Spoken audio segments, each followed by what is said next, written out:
Chapter 20 Gnosticism. As a university student at Berkeley in the mid-1930s, I was interested in educating myself into the culture of my time. In 1934 and 1935, I had read the translations of classical writers with a growing recognition of their paganism and a sense of shock that these things were regarded as classics. I turned then to the literature, essays and histories of the Christian centuries with at times equal dismay. With two writers, I began to explore their sources, William Blake and Herman Melville. This led me to Gnosticism and writers as diverse as Jacob Boehme. I'm going to have to look that up. I just don't know how to pronounce that. Among other things, I picked up a used copy of Swedenborg's A Dictionary of Correspondences, 1899, compiled from his writings. Without the precision of Swedenborg, all the same, many writers have since his day adopted his Gnosticism and, rather crudely, his concept of correspondences.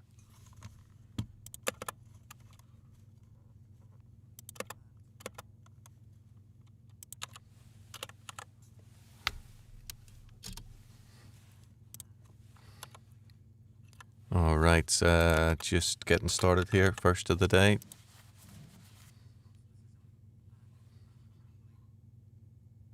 All right, first of the day. Don't worry about it. It's going to be all right. Rather crudely, his concept of correspondence is in their fuzzy symbolism. Baudelaire, Victor Hugo, Ralph Waldo Emerson, Karl Marx, Hegel, and others gained much from either Boehme or Swedenborg, or both. As a result, both at the university and in seminary, I read extensively in Gnosticism. The writers of the Christian era have rarely been true Gnostics. It has been rather the general theme of Gnosticism which has appealed to them. Christianity, when faithful to Scripture, has stressed God's sovereign grace as the means of our salvation. Not merit, but God's grace redeems us and makes us a new creation.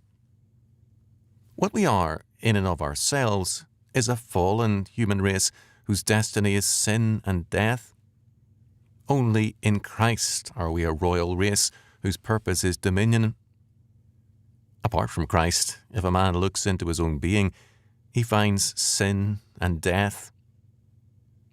Gnosticism is elitist.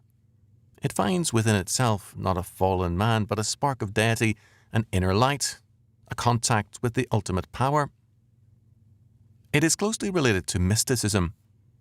However, the God reached through one's own being is amorphous, even unconscious, and a God having within itself both male and female principles. God knowledge is self-knowledge.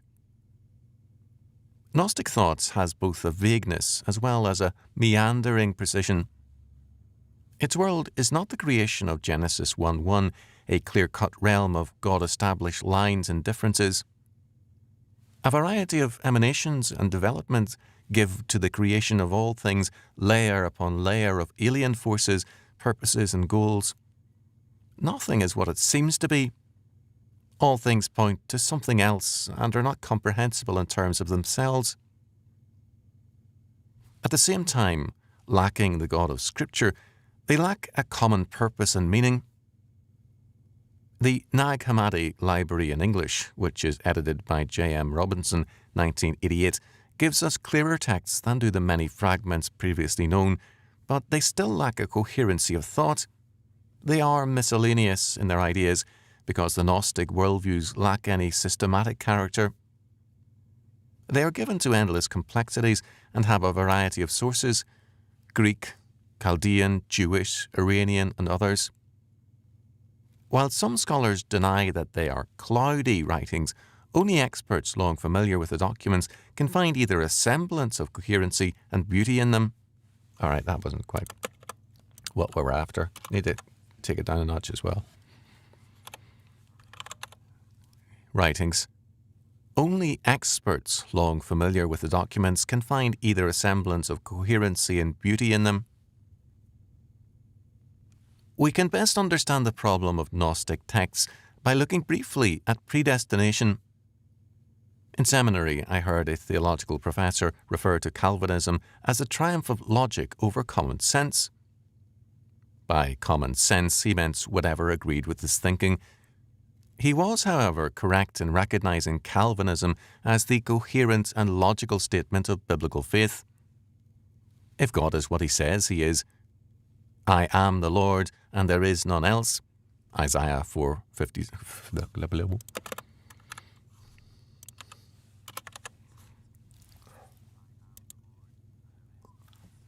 Isaiah 45:6, 14, 21 and 22, etc.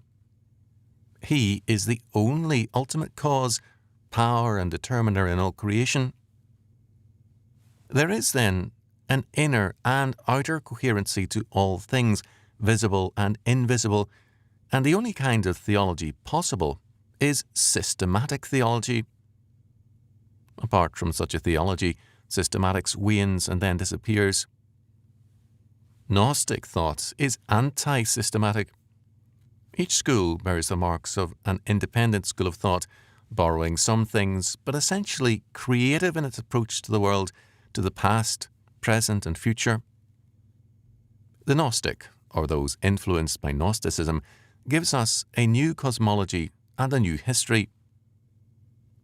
Although Karl Barth's efforts were to create a new version of orthodoxy, in reality he created a system closer to Gnosticism than to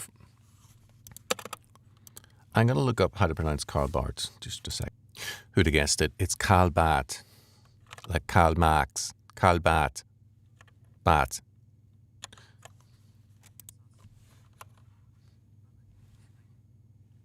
Although Karl Barth's efforts were to create a new version of orthodoxy, in reality he created a quote-unquote system closer to Gnosticism than the Reformed faith.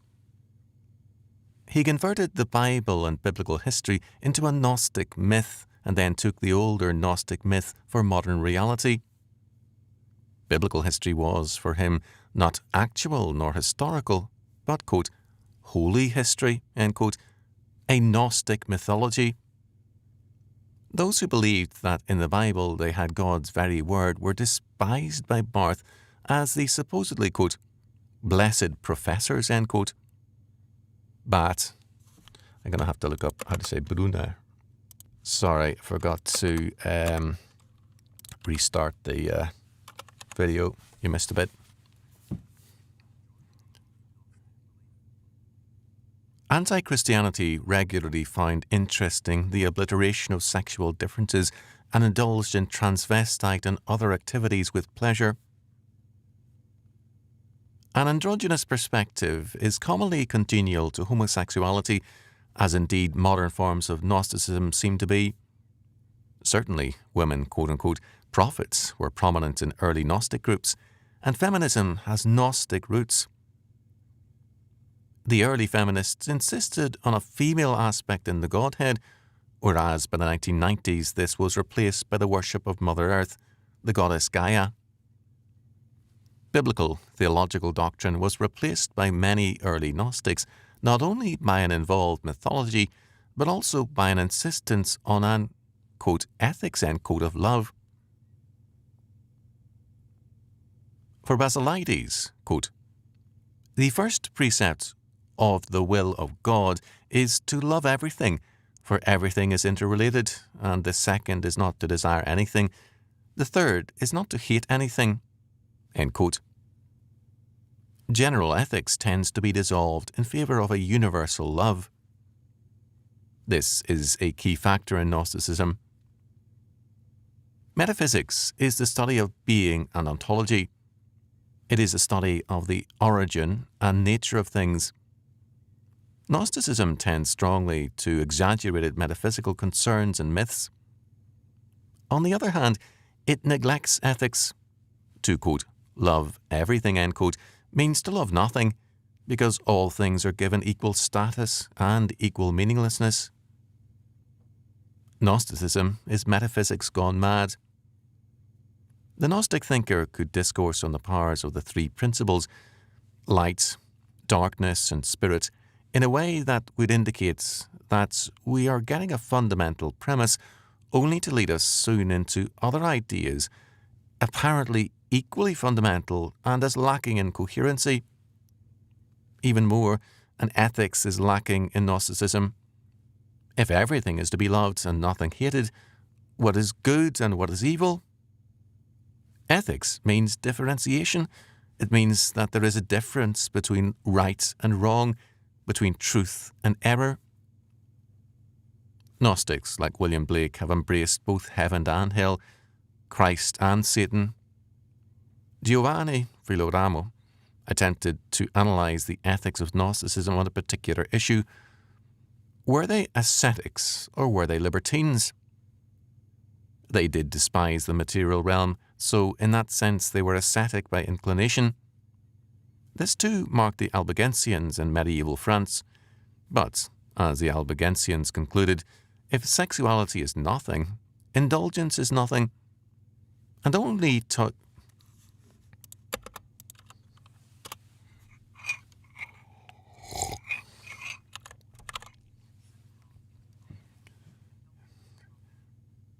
taking sexuality and marriage seriously is to be condemned, for the wise are ever taking nothing seriously.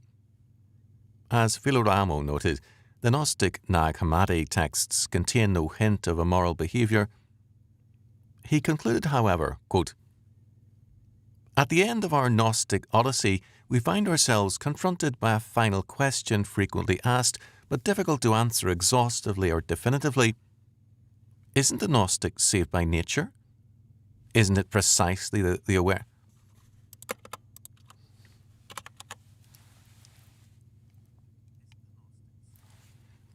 Isn't it precisely the awareness of this eternally preordained salvation that makes possible its ambivalent ethics, torn between two extremes, an asceticism that seeks to cancel out the very roots of our desires, and a depraved antinomianism that mocks the laws of this world and its rulers? Perhaps Jonas was right to emphasize the anarchic and nihilistic character of a naturally rebellious ethics in search of a metaphysical liberty which exists absolutely in itself." End quote. What Filoramo graciously calls an, quote, ambivalent ethics, end quote, is no ethics at all, because ethics cannot be ambivalent.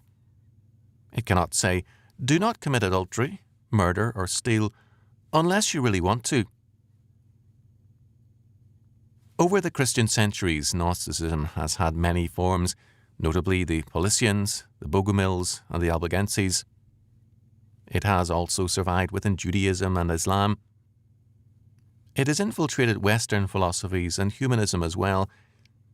It was, from the beginning, anti-Christian, for as Jean Dorès wrote, quote, "They were in fact opposing Christianity by proposing a secret interpretation of it which claimed to be esoteric, but was, in reality, distorted and factitious." End quote. Would we not understand Gnosticism better by seeing it as an attempt to capture and subvert Christianity? Its appeal was its idiocy, and this was also its downfall with each attempt over the centuries to capture the minds of men. Its appeal has been the claim to special and secret knowledge. It offers a secret history of the universe and man, but never a plan for dominion, nor a world mission of salvation. Its detailed and precise myths were a means of overawing the simple-minded. Their very existence and precise details were, in reality, a means of imprecision, because no logical coherency existed. Gnosticism often began with a, quote, comforting, end quote, fact for sinners. Quote-unquote, God himself had fallen and was seeking to extricate himself from an evil web of being. Well, if quote-unquote God is himself fallen, who can condemn us for our sins? And whose rules stand in so muddled a cosmos? Gnosticism was essentially antinomian because law and ethics simply diverted interest from their metaphysical concerns. At least to World War I, some insignificant groups of Paulicians survived within the Turkish Empire, and were readily tolerated. To Christians, they were an insignificant, snivelling and cowardly people, and only potentially dangerous if they gained numbers or power because they were given to an ethics of hate. Their, quote, morality, end quote, was to hate all the world equally. Gnosticism often speaks of creation as a work of the fall of Sophia, wisdom, into the world of darkness and matter. This strand points out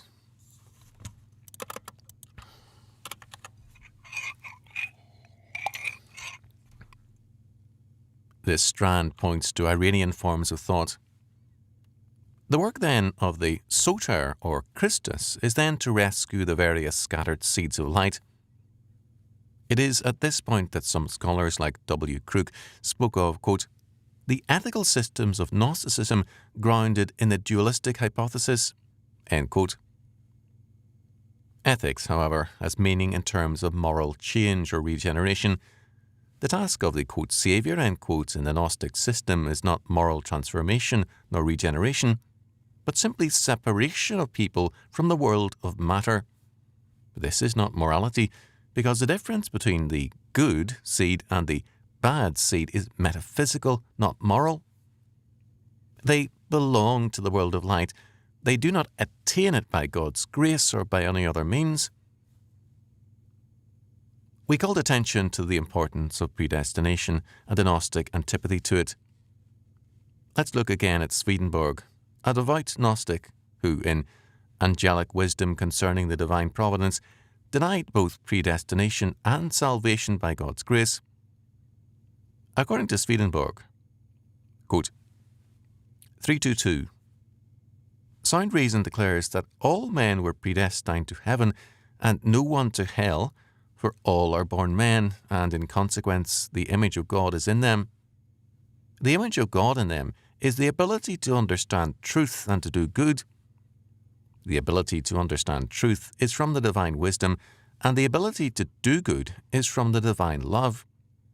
This ability is the image of God, which remains in every sane man and is not eradicated. From this comes his ability to become a civil and moral man. And the civil and moral man can also become spiritual, for the civil and moral is a receptacle of the spiritual. He is called a civil man who knows the laws of the kingdom wherein he is a citizen and lives according to them. And he is called a moral man who makes these laws his morals and his virtues, and from reason lives them. 2. It shall now be told how a civil and moral life is a receptacle of spiritual life. Live these laws not only as civil and moral laws, but also as divine laws, and you will be a spiritual man. Okay, I'm just running ahead of my ability to breathe here. It's okay, we got the fan going here. Look, here we go. Look at this advanced system of fanage. Look at that. That's what I like to call a cardboard thing. This is some insulated ducting, and this is the mask that I never wore. It's a bandana. Bandana. Antonio Bandana.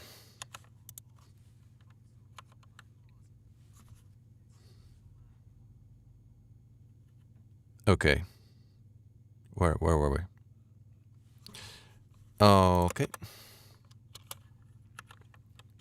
Scarcely. Scarcely a nation exists so barbarous as not to have prohibited by laws murder, adultery with the wife of another, theft, false witness, and injury to what is another's. The civil and moral man observes these laws that he may be or may seem to be a good citizen. But if he does not also regard these laws as divine, he is merely a civil and moral natural man, while if he does also regard them as divine, he becomes a civil and moral spiritual man. The difference is that the latter is both a good citizen of the earthly kingdom and a good citizen of the earthly kingdom only, and not of the heavenly kingdom. The difference is seen in the goods they do. The goods done by civil and moral natural men are not in themselves good, For the man and the world are in them. The goods done by civil and moral spiritual men are good in themselves, because the Lord and heaven are in them. 3. From all this it can be seen that as every man was born that he might become a civil and moral natural man, so too he was born that he might become a civil and moral spiritual man. And this is done simply by his acknowledging the integration downward into the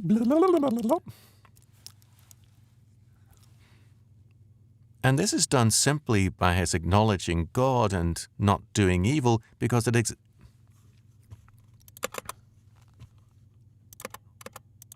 not acknowledging God, not doing evil because it is against God, but doing good because it is accordant with God, whereby a spirit enters into this civil and moral activities, and they live, otherwise there is no spirit in them, and therefore they are not living. And this is why the natural man, however civilly and morally he may act, is called dead, but the spiritual man is called living. 4. It is of the Lord's divine providence that every nation has some religion, and the primary thing in every religion is to acknowledge that there is a God, otherwise it is not called a religion, and every nation that lives according to its religion, that is, refrains from doing evil because it is contrary to its good, receives something of the spiritual in its natural. End quote. If we strip Swedenborg's message of all its claims to revelations, what we have is a consistent humanism. It is not surprising that he influenced men like Kant and Goethe, who were hardly friends of revelation. For Swedenborg, all men are, quote, predestined to heaven, end quote. Every man's religion, whatever it may be, will provide him with the means of being a spiritual man. The term God has for Swedenborg a very different meaning than the biblical one, and his quote-unquote God agrees with Swedenborg's humanism. We do not see Swedenborg humbling himself before the God of Scripture. Had Swedenborg openly stated his humanistic premises, he would today be remembered openly as one of the leaders of that faith. But, as a true Gnostic, he sought to infiltrate and capture Christianity. The meagre Swedenborgian movement that survives has a very limited number of churches and with much money. Under Gnosticism, the state has never suffered. There is no challenge to its claims to sovereignty. I just hesitated a little bit there.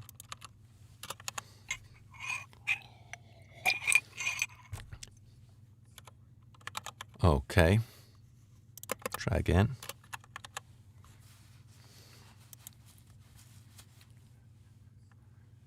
There is no challenge to its claims to sovereignty. A final note. The resemblances between Swedenborg and Joseph Smith and Mormonism are more than coincidental. Smith was very much a child of Swedenborg. Wow. Mind is blowing in the wind. Yeah, sure, my friend. How many down? Okay, I'm going to have to look up how to pronounce Nietzsche. Okay, I looked it up and it's Friedrich Nietzsche. Friedrich Nietzsche. Friedrich Nietzsche. Friedrich Nietzsche. Let's do this.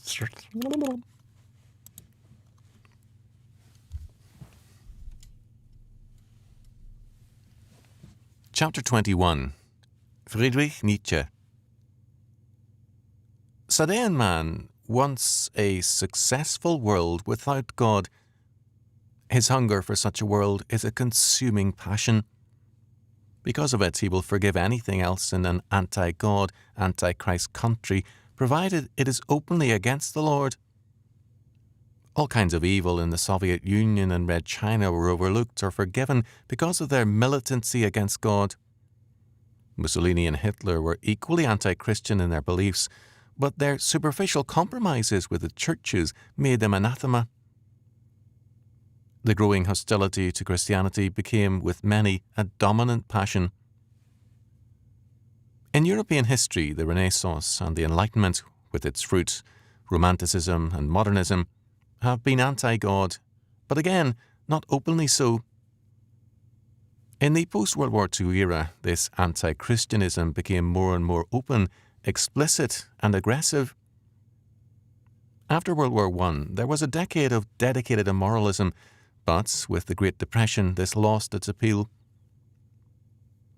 Its best literary expression was in the poetry of Edna St. Vincent.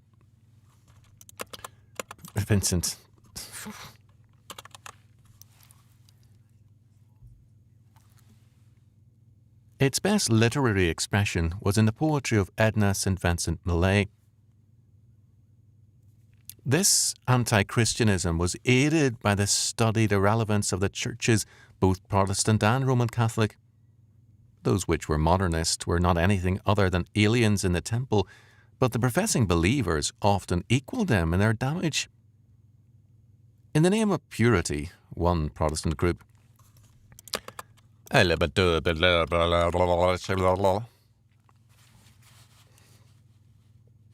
the name of purity, one Protestant group does not permit participation in prayer if the leader is not of their group. That is, Missouri Synod Lutheran, refusing to enter the dining hall until after the prayer. This is done even though the pastor praying is someone they came to hear because of his orthodoxy. In other churches, divisions take place over the issue of the quote-unquote rapture, pre- or post-tribulation, and so on. The Roman Catholic circles, much attention is given to purported visions from Mary, which are amazing in their trifling nature. One such quote-unquote vision, dated June the 12th, 1976, Mary requires prayer with fingers together, pointing upwards. Quote, "My child, I am demonstrating the stance that heaven expects of our children in their prayer life. During the holy sacrifice, there is much disrespect evident. You must, during the sacrifice, place your hands together this way and join this..." Yeah, totally legit, man. It's legitimate. "Place your hands together this way and join in spirit with my son during the sacrifice." End quote. In another quote-unquote vision on July the 25th, 1974, Mary is said to declare, quote, "Shorts, slacks shall not be worn in the presence of my son. There will be no rationalization accepted for the commission of these acts of impurity." End quote. This is not to say that the anti-Christians are not commonly very stupid, but the sad part of the matter is that we are plainly told that the unconditional answer of God to prayers for wisdom is to grant it. James 1:5. Very obviously, church people are not interested in taking...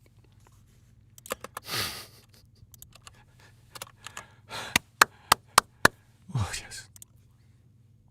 Very obviously, church people are not interested in asking God for wisdom.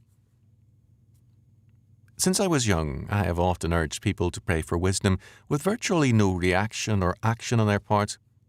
People want things, not wisdom.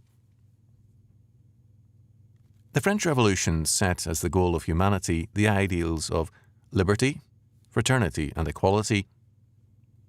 In time, liberty and fraternity gave way to the demand for equality. Equality is a concept that brooks no rivals and finally no equals. It challenges the validity of all authority because it insists that autonomous man cannot be bound by any rules except his own will. This militates against freedom under law in favour of anarchic, autonomous freedom. To be under law is to be under either God and his law or the state and its law. If a man's will is as valid as that of any group of men or of God, man will declare his independence from all extraneous authorities. Moreover, there can be no fraternity with men who have their own sets of personal fiats and decrees. There can then be no legitimate state. According to R.P. Wolf, quote, If all men have a continuing obligation to achieve the highest degree of autonomy possible, then there would appear to be no state whose subjects have a moral obligation to obey its commands. Hence, the concept of a de jure legitimate state would appear to be vacuous, and philosophical anarchism would seem to be the only reasonable political belief for an enlightened man. For an enlightened. How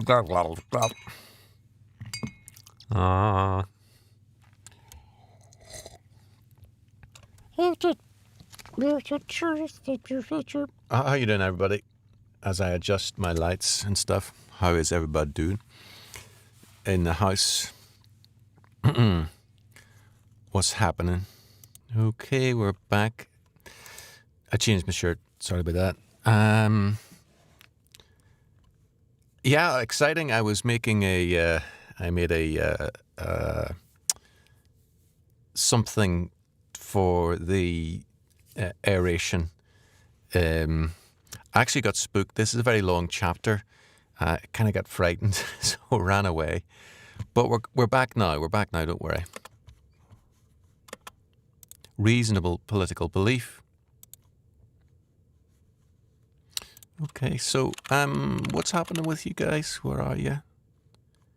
Political belief. Yeah, what's happening? For an enlightened man.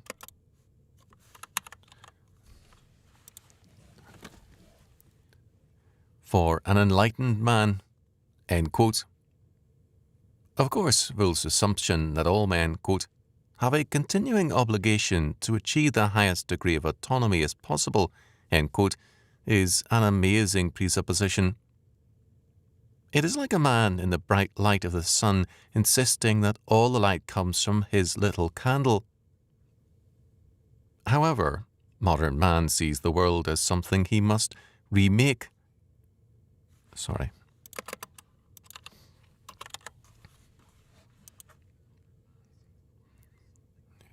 Remake in order to capture it from God. He therefore makes many amazing statements in the course of his war. Charles Ives, for example, asks, what has music to do with sound? Well, what have words to do with meaning, or why should breathing be essential to life? When we challenge the given factors of life, there is no reason to stop at any point. We are then engaged in a radical deconstruction of all things. Leo Steinberg sees all this as the great merit of modern art. In Wolff's summary, quote, for what in the world requires more courage than, quote, to applaud the destruction of values which we still cherish, end quote, modern art always, quote, projects itself into a twilight zone where no values are fixed, end quote. He said, quote, it is always born in anxiety, end quote, end quote. What de Sade recognized very clearly was the death of all values, which means the death of man and of all things, because it means a war against God and against life. Life is created by God, and morality is the condition of man's life. So that... I'm a little bit confused here.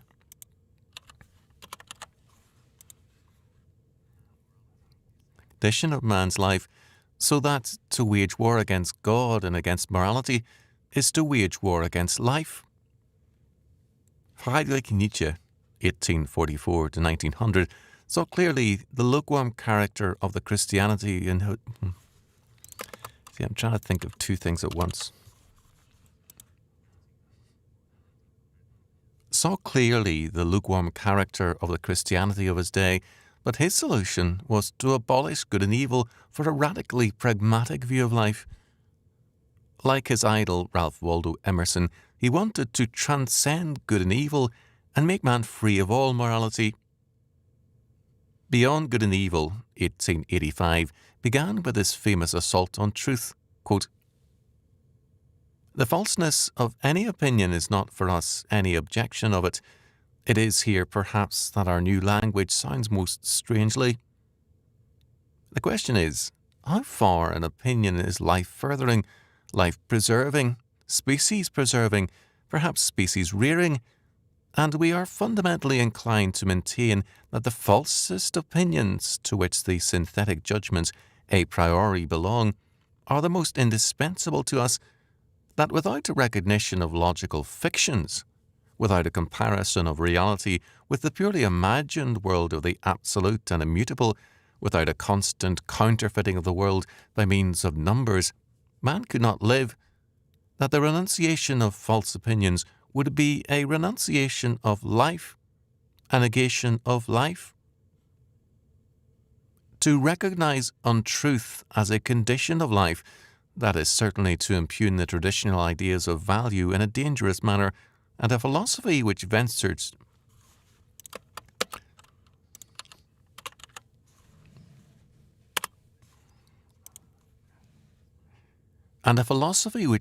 to do so has thereby alone placed itself beyond good and evil. End quote.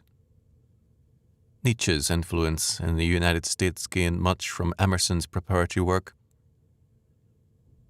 In the 1930s, as a student, I witnessed the great popularity of Nietzsche's ideas, which faded outwardly as he was seen as a forerunner of Hitler. Nietzsche thus rejected living according to God and his law and truth. He also rejected the humanist's dream of living, quote, according to nature, end quote, as a fraud. He asked, quote, why should you make a principle out of what you yourselves are and must be? End quote. Living according to nature was actually a philosophy of self-justification. Nietzsche wrote, quote, in your pride you wish to dictate your morals and ideals to nature herself, and to incorporate them therein. You insist that it shall be nature, quote, according to the Stoa, end quote, and would like everything to be made after your own image, as a vast eternal glorification and generalism of Stoicism. With all your love for truth, you have forced yourselves so long, so persistently, and with such hypnotic rigidity to see nature falsely, that is to say, stoically, that you are no longer able to see it otherwise, and to crown all, some unfathomable superciliousness gives you the bedlamite hope that because you are able to tyrannize over yourselves, Stoicism is self-tyranny, nature will also allow herself to be tyrannized over. Is not the Stoic a part of nature? But this is an old and everlasting story. What happened in old times with the Stoics still happens today. As soon as ever a philosophy begins to believe in itself, it always creates the world in its own image. It cannot do otherwise. Philosophy is this tyrannical impulse itself, the most spiritual will to power, the will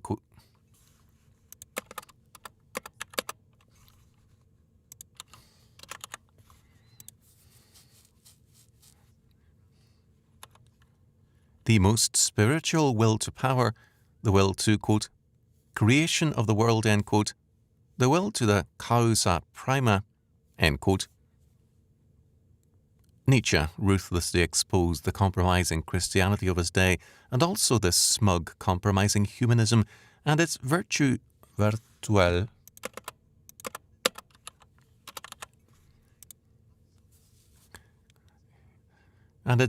deification of nature. Rather than self-preservation as, quote, the cardinal instinct, end quote, Nietzsche declared that, quote, life itself is will to power, end quote. In this respect, Nietzsche was closer to Orthodox Christianity. Biblical faith sees all men as governed by their original sin, their will to be their own God, Genesis 3:5. Nietzsche's thinking is not only a militant and logical humanism, but it is also a clear recognition and acceptance as a virtue of the biblical doctrine of man. But for Nietzsche.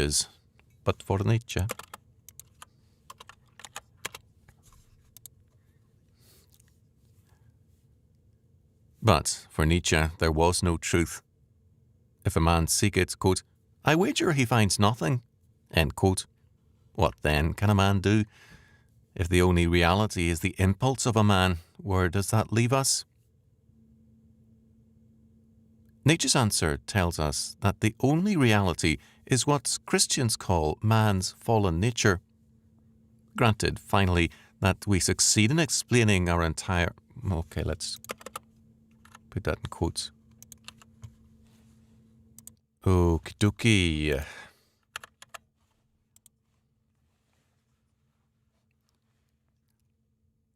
Quotes. Granted, finally, that we succeeded in explaining our entire instinctual life as the development and ramification of one fundamental form of will, namely the will to power, as my thesis puts it.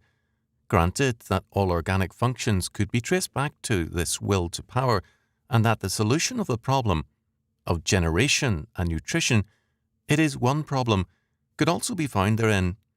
One would thus have acquired the right to define all active force unequivocally as will to power.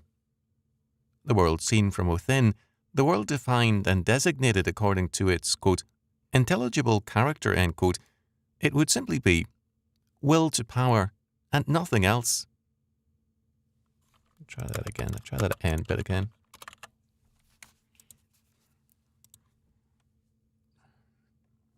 Will to power and nothing else. End quote. Nietzsche was in effect issuing ultimatum to both churchmen and humanistic philosophers. Drop all your pompous pretensions and deal with man as he is, the naked will to power. Nietzsche immediately asks, what? Does not that mean in popular language, God is... Hang on, that's a quote. What? What?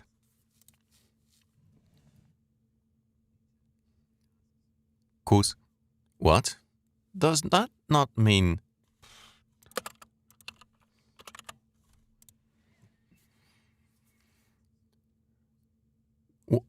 Does not that mean in popular language, God is disproved but not the devil? On the contrary, the French Revolution...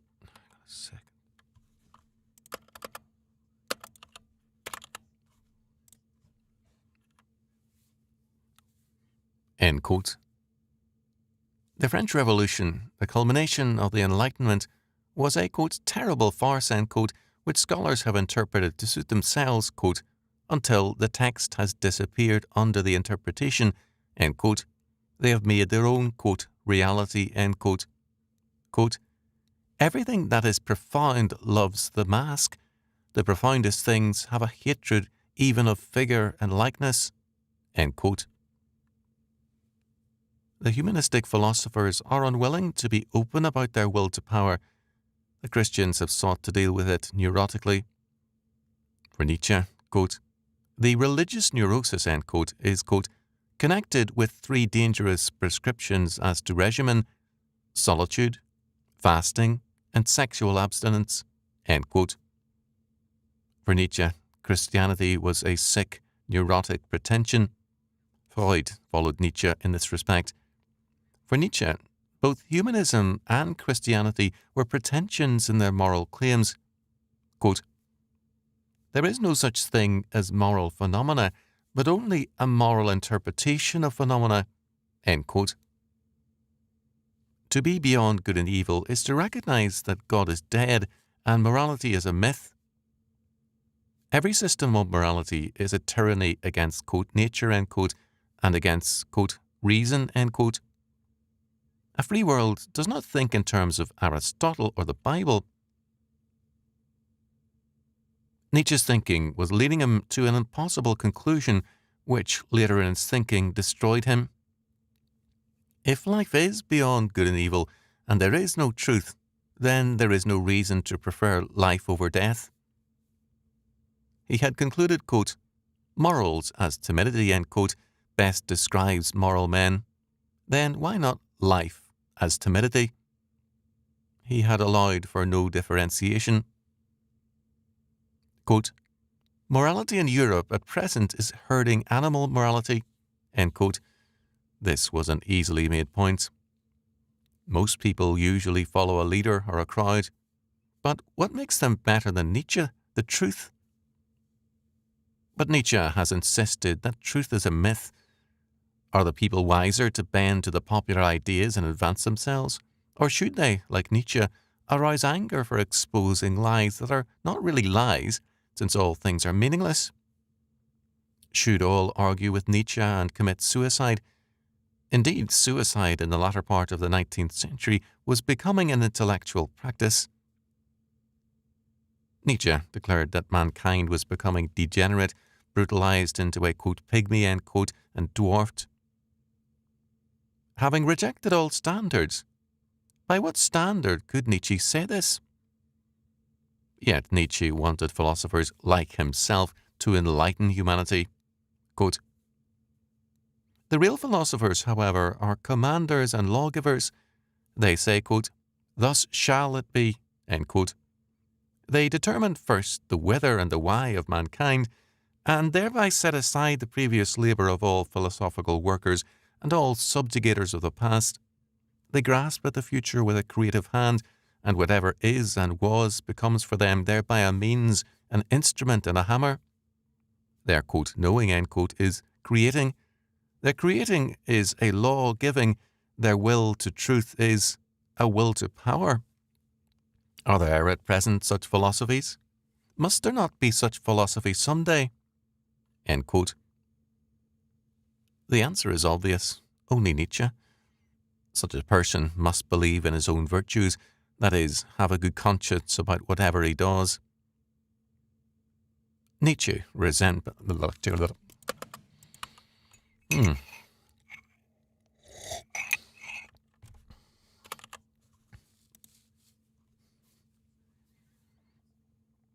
Nietzsche resented the morally superior man. Moral superiority was to him a hateful form of elitism. He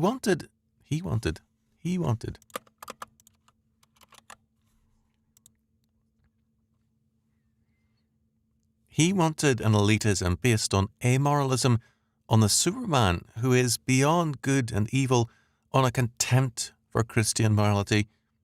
Moral judgment was anathema to Nietzsche. Morality was to him the uglifying of Europe, and especially a trait of women.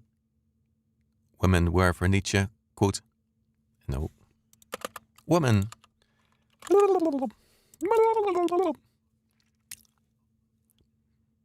and especially a trait of women. Women were for Nietzsche a, quote, possession as confinable property, end quote. The great need for him was, quote, the rearing of a new ruling caste for Europe, end quote. As against the prevailing slave morality, there was a need, said Nietzsche, for a master morality in which the rulers determine the conception of good. This is now the 20th century situation, the rulers of the state defining law and morality. In 1887, in the Genealogy of Morals, Nietzsche further developed his arguments. He charged the Jews with having created, in opposition to the aristocratic equation, quote, good equals aristocratic equals beautiful equals happy equals loved by the gods, end quote, another with having insisted on a contrary one, quote, the wretched are alone the good, the poor, the weak, the lowly are alone the good, the suffering, the needy, the sick, the loathsome are the only ones who are pious, the only ones who are blessed. For them alone is their salvation. But you, on the other hand, you aristocrats, you men of power, you are to all eternity.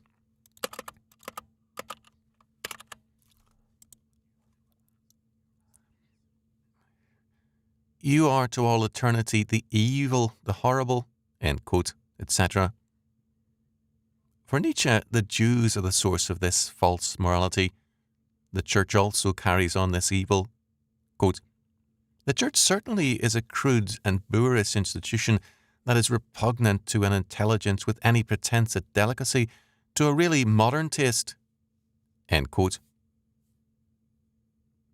In my university days, the students who openly affirmed Nietzsche's philosophy before Hitler made it less...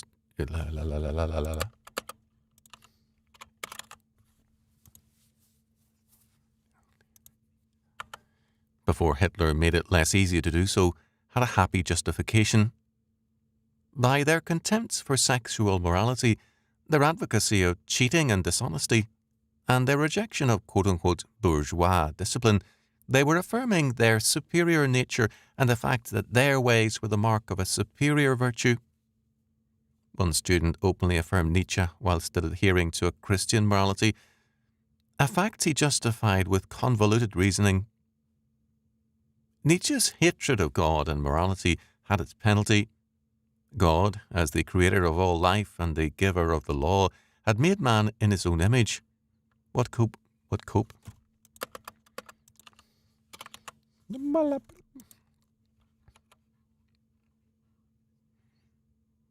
hope could there be for a man so created? The walls were closing in on Nietzsche and his... Hello.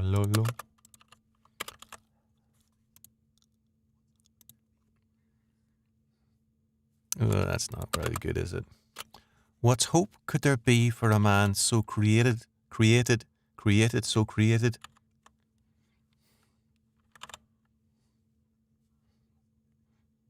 What hope could there be for a man so created?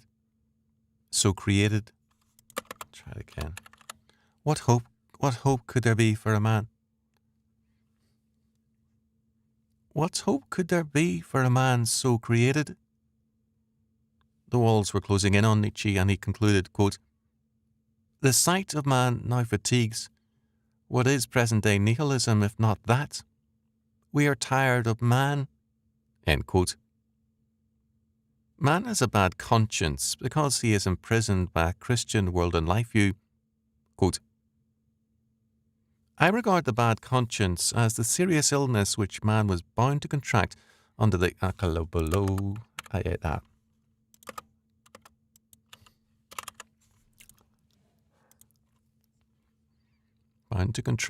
under the stress of the most radical change which he has ever experienced.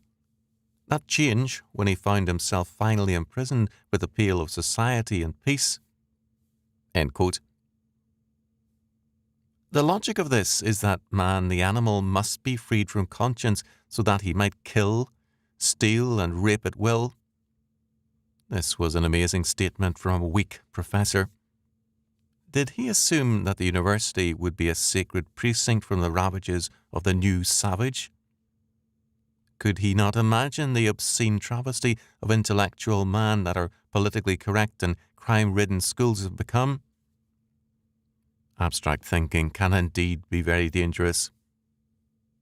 For Nietzsche, quote, "Undoubtedly, the bad conscience is an illness, but an illness as pregnancy is an illness." End quote. It is an illness created by a religion and will end with religion.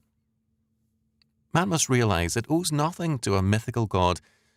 Redemption will come from Superman, the, quote, "man of the future who in this wise will redeem us from the old ideal."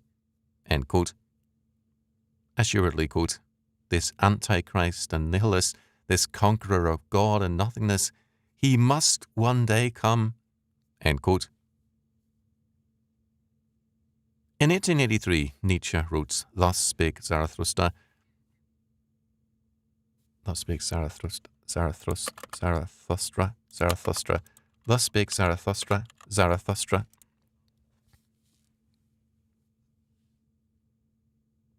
In 1883, Nietzsche wrote, "Thus spake Zarathustra. Thus spake Zarathustra. Try again. Did I just delete everything? Looks like it. What did I just do? What have I just done? All right, folks, we're coming up to the hour mark. So what I'm going to do is sign off. But thanks for listening. Appreciate that. And if you, as ever, if you want to support the work, leave a comment, ask me a question. And if you want to support the work financially, you can do so by going to nathanteacher.com and hitting the donate button. Much appreciated. Thanks to those that have given. Cheery.